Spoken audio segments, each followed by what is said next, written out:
It wasn't that Em was a girl that got me, it was just her in general. I was really sick when I first met her and she still made me laugh. I am bisexual. It's never been about me, whether it's a man or a woman though, it's about the personality. I don't think I could find a better personality than her. Emma Menzie, I'm 24, I've lived in Shepparton all my life. I studied horticulture as an apprentice for 3 years and I'm now working out at an aged care facility doing their gardens and maintenance. I'm a bit of a gaming nut. I love my Xbox, PlayStation. Jessica Peters, 25, from Jerilderie, and I live in Shep now. I have 2 sons. Aiden will be 7 in January and Dallas will be 5 in February. I'm qualified as a Certificate 3 in aged care. I started my nursing course but I put that on hold. I eventually want to be a midwife. I've started getting into mosaicing. I like to do crafts and that sort of thing. Play with the boys when they come here. Family and friends are really important. My family is everything to me. We used to have a thing we had Jenga blocks and we went to all these random places in Shepparton and played Jenga. We were on the roundabout at Corio Street. We went and played on one of the cows at the Queen's Park. We went and played in the automatic toilets. Where else did we play? In the dance studio. Oh, in the middle of the marketplace ground. We just plonked ourselves in the middle of the court and we like to just do silly things a lot. We like to have fun. Jenga! Like, we both love to dance. When we go out, we'll always be on the dance floor. Every couple's got a song. Our song is Pink's True Love. It basically says that I love you, but I hate you at the same time. Everything about you drives me crazy, but I love you more than anyone in the whole world. That's our song. It describes us perfectly.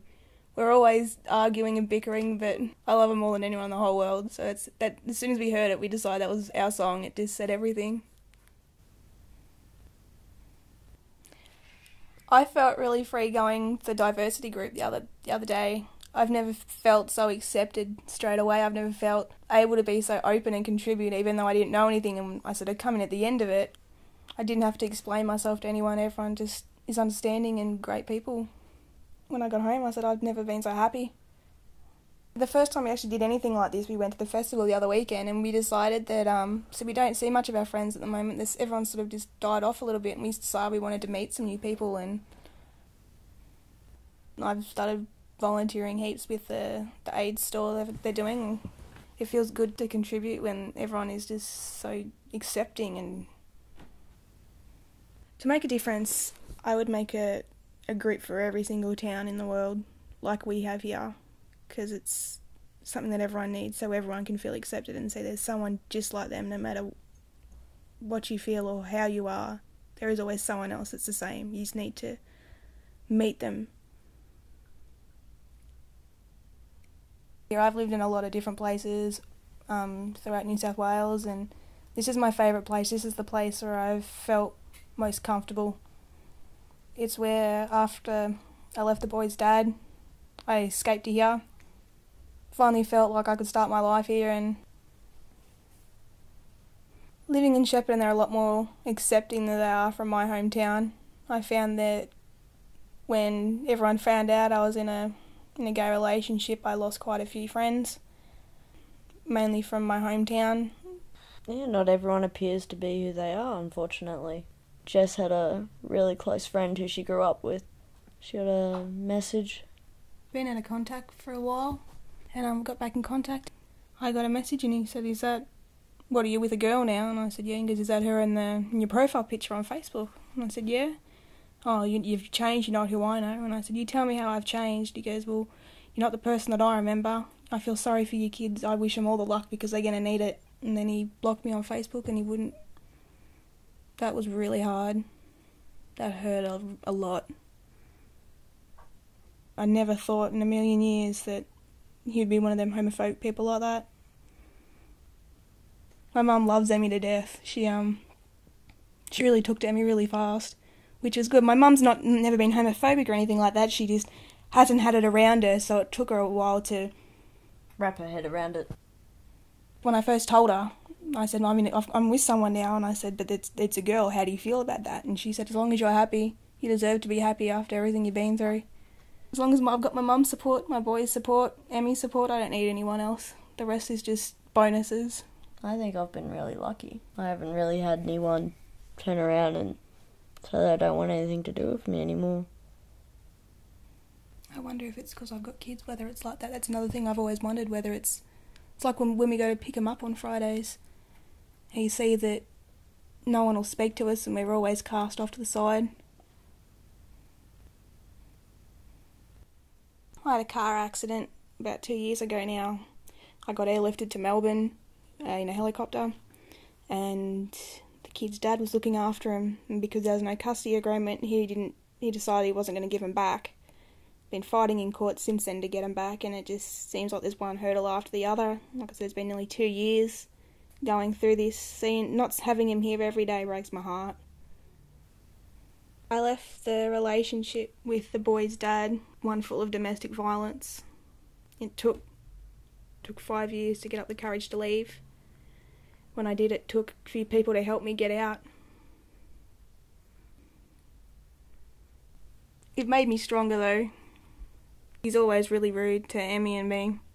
Tells the boys to call Emmy a dyke and that sort of thing.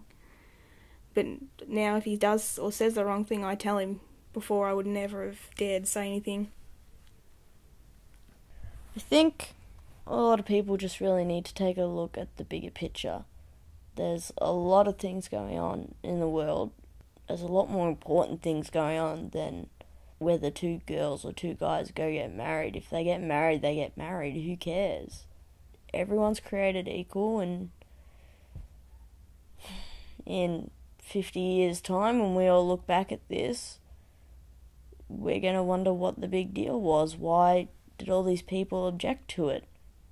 There's a few things I've seen, a few little snippets on the internet and all that say if you don't like gay marriage, don't get one. It's that simple.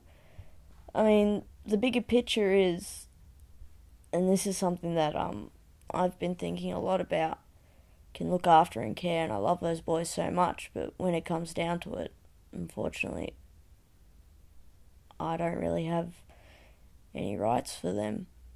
And I think a lot of people just need to stop and think about the big picture. Just think about it. My 6-year-old was sitting at the table eating his Weet-Bix one morning, and he looks up at me and says, "Mum, why is it a girl and a girl, not a boy and a girl like at Dad's house?" I panicked. And I got actually hysterical and I called out for Emmy. I said, "Emmy! Emmy!" Emmy was in her room. I've come running in thinking there's something wrong. And Jess has gone, "Aiden, can you just ask the question again?" And he's just sort of looked up at me and he's gone, "Why is it a girl and not a girl and a boy like at Daddy's?" And I've just sort of gone, right, how do I put this? I just turned around and I said to him, "Look, sometimes girls love girls, sometimes boys love boys, and sometimes it's boys and girls." Yeah, he was happy with that. Aiden just sort of went, "Oh." Okay. And started talking about something else and finished his Weet-Bix. Yeah. It was nothing. I knew it was going to come up at some point, but how he put it was so innocent. That's what I love about him. They want to know a question, they ask it. I'm the happiest I've been in a long time. And the boys, it's benefited them so much. So the younger one, who was always really closed up, has come out of his shell a lot more because of it. I waited till I was 25 years old to decide that I was alright telling everyone that I was with someone that made me very happy. Anyone that loves anyone should be able to have the right to get married. Think about it.